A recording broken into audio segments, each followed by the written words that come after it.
Duty है, आपके staff की ड्यूटी है कि जितना थर्ड क्लास सूट है यहाँ से उठवाएं। आपकी परमिट वाली शॉप की है ना फेयर प्राइस में। मैं ये भी गवर्नमेंट ने लगाया ना, इस पे ये लोगों के लुटेरों के हाथों लोगों को छोड़ दूं कि गवर्नमेंट यहाँ पे भी जवाब दे है। बंदे हर टाइम यहाँ पे बैठे हुए हैं, मैं आपसे भी पहले दो दफा तो आपका फर्ज है, आप तनख्वाह इस चीज की लेती हैं, मैं तनख्वाह इस चीज की नहीं लेती हूँ। आप लेती हैं कि यहाँ देखें क्या गलत हो रहा है। तो मैडम इसको आराम से बात की जा सकती है। शदीद रश है, आप जरा देखिए। आप तो रश सबके लिए है, आपके लिए आप कोई आसमान से उतरी हुई है? बिल्कुल इस्तेमाल से नहीं उतरी हूँ। ये फौजियों के लिए रश नहीं है, आपको ज्यादा जान अजीज है, सबकी जान एक जैसी इम्पोर्टेंट है। आपकी हरकतें ही नहीं है ऐसी वाली। जिस तरह गैरत ने आपको लगाया उससे उससे पूछते हैं, ये तरीकाकारी नहीं है तुम्हारा।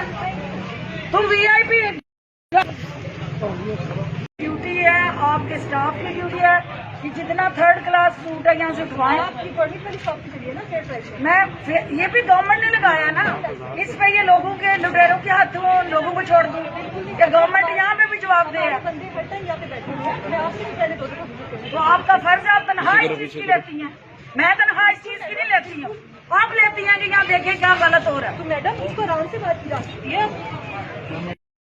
शदीद रश है, आप जरा देखिए। आप तो रश सबके लिए है, आपके लिए आप कोई आसमान से उतरी हुई है? बिल्कुल इस्तेमाल से नहीं उतरी हूँ। ये फौजियों के लिए रश नहीं है, आपको ज्यादा जान अजीज है, सबकी जान एक जैसी इम्पोर्टेंट है। आपकी हरकतें ही नहीं है ऐसी वाली। जिस तरह गैरत ने आपको लगाया उससे पूछते हैं, ये तरीकाकारी नहीं है तुम्हारा। तुम वीआईपी